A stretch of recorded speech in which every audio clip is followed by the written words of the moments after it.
Hindi yan, imposibleng hindi nyo alam. Huwag kayong magsisinungaling sa committee na to. Ilalagay kayo sa kwarto dito, maniwala kayo sa akin. Kasi yung sagot nyo kanina, hindi nyo alam. Sagot nyo kanina, hindi nyo alam. Hindi nyo alam na nag-issue kayo pero hindi nyo tinitingnan yung MOA kung nagbigay ba ng approval niya sa governor. Imposible yun.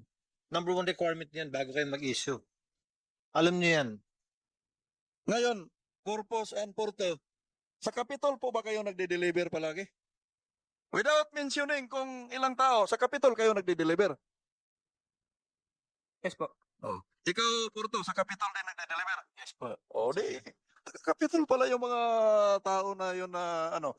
But,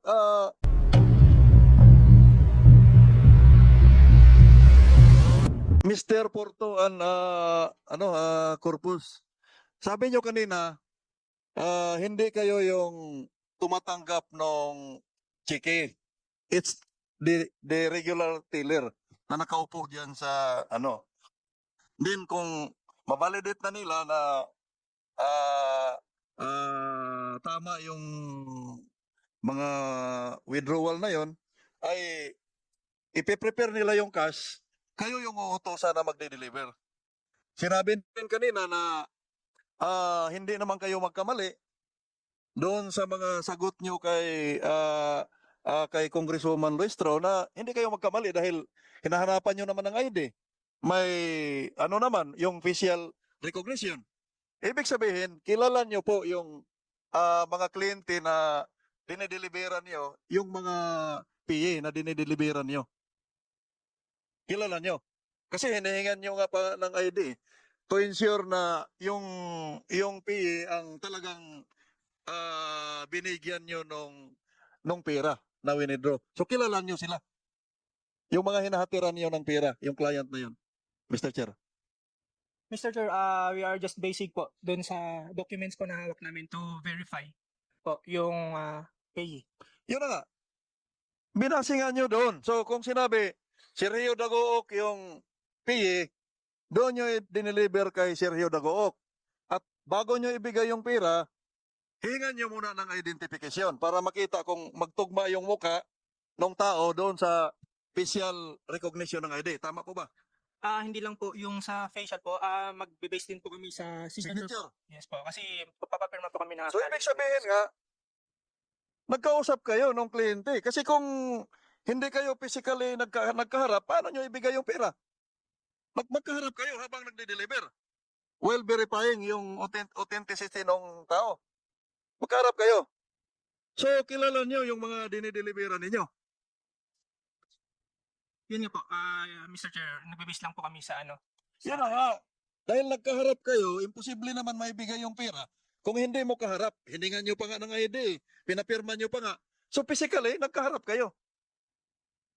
Am I correct na tuwing nagde-deliver kayo doon sa PA, kaharap nyo yung tao? Yes po, Mr. Chair. So, ilang taon nyo ginagawa yung pagde-deliver ng pera doon sa client? I was hired po, Mr. Chair, 2020. Then until po, nung na-transfer po ako. Okay. Ilang taon nga yun? So, More or less? More or less po, 3 years po. 3 years.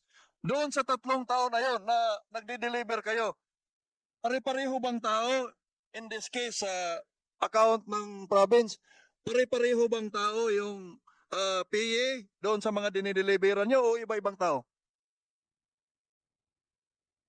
Ikaw, Mr. Porto, kasi pareho kayo ng trabaho, taga-deliver, di ba? Pare-parehong tao o iba-iba? Sorry po Mr. Chair, pero sa sa dami po ng conduct ng ano namin Mr. Chair. We are just talking here, Mr. Chair, of the accounts of the provincial government. Hindi po natin pinag-usapan dito yung lahat ng account sa Tugigaraw branch. Ang pinag-usapan lang natin dito, yung delivery ninyo sa account ng probinsya.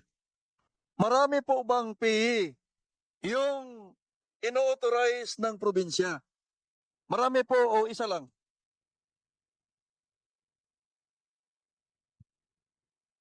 Kayo yung nakakalam eh. Kayo yung kaharap nung SPA kasi siya yung binigyan nyo ng pera na winidraw. Marami po bang iba-iba po bang tao yon o isa lang?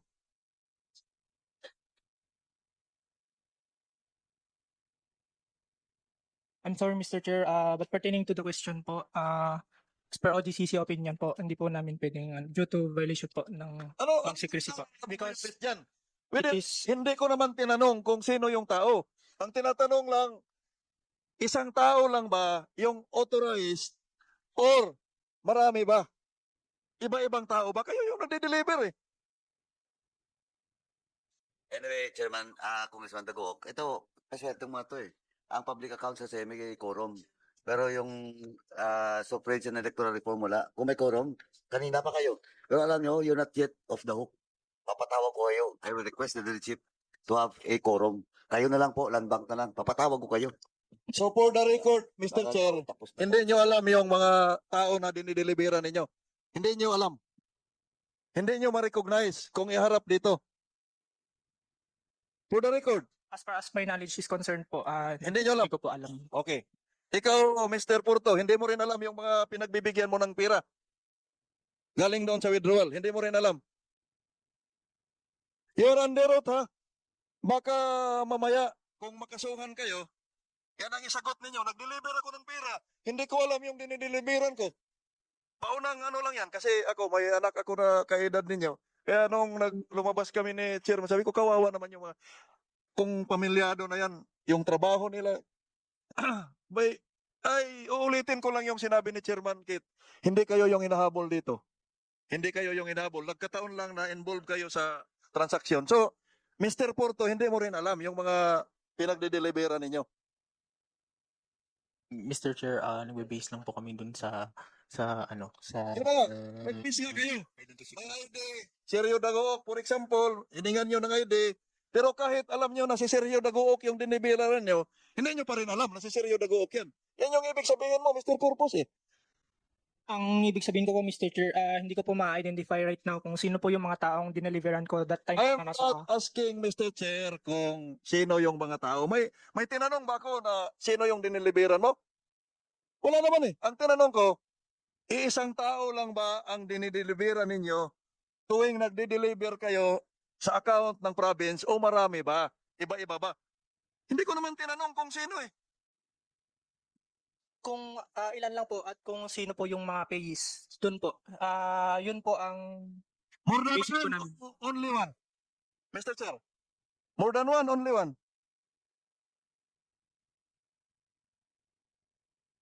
Corpus, we're not running out of time. Ano, Sige na, 25 minutes to go. You have a hearing pa after this. Wa- May sa hearing pa ako mga dito. gutom na ako. Sa mga clients po Alam namin, mo, Mr. Chair. yung dagok, alam mo sa Bisaya yung dagok, umano na yung tiyan ko. Sa mga clients po kasi namin, Mr. Chair, iba-iba po.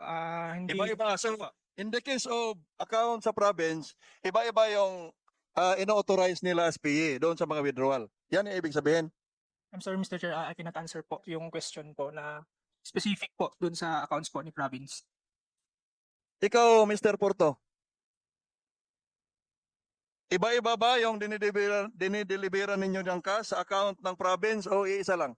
Mr. Chair, I apologize po, hindi po hindi po namin pwedeng sagutin yung Hindi pwedeng sagutin. yung about kay province.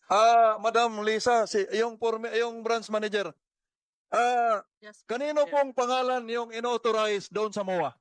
Doon sa MOA ninyo with the provincial government, doon sa delivery memorandum agreement, kaninong pangalan ang inauthorize na doon i-deliver yung withdrawal? Kung nabasa mo yung MOA, siyempre nabasa mo kanino lang. Kasi importante yun eh. Hindi ordinaryong MOA yun. Imagine, i-deliver mo yung pera doon sa tao. Kaninong pangalan? Marami ba o isang tao lang? Ako ba? Yung branch manager, siya ang nagsabi na ikaw nagsabi kanina na nakita mo yung MOA. Kung nakita mo yung MOA, siyempre binasa mo yun. Branch manager ka. Kaninong pangalan yung inauthorize doon? Your Honor, may pro forma po kasi yung aming agreement. So, ang nakalagay po doon, the depositor and land bank. So, the depositor usually is the head of the agency. Ilan ba yung authorized na tatanggap ng mga withdrawal na i-deliver? Isa o more than one? Doon sa nabasa mo, sa MOA. Wala po kasing nakalagay doon kung sino-sino. It's the depositor. So when you say the depositor, the authorized So kahit signatories po. kanino, basta i-authorize ng depositor. Parang ganon. Halimbawa, Yes, sir. ako yung head of office nung agency na depositor, I can authorize anybody na to withdraw. Yes, as long as ang delivery po ay dun din po mismo sa opisina po. So nakalagay po doon sa MOA na yon yung specific na place and location kung saan lang authorized na i-deliver yung withdrawal. Yes, sir. Dun sa Okay. place of office po. So in this case, doon sa provincial capital lang because this is an account of the provincial government. Hindi niyo masagot. Hindi, sir. Talaga po kung ano po yung nakalagay doon. Yun na nga. Kahit hindi po In this case, sa address ng depositor. deposit. Saan po yung address ng depositor sa account ng provincial government? Eh di sa capital, di ba? Yes, O sir. so, ngayon, Corpus and Porto, sa capital po ba kayo nagde-deliver palagi? Without mentioning kung ilang tao, sa capital kayo nagde-deliver. Yes po. Oh. Ikaw, Porto, sa capital din nagde-deliver. Yes po. O di, capital pala yung mga tao na yun na ano. But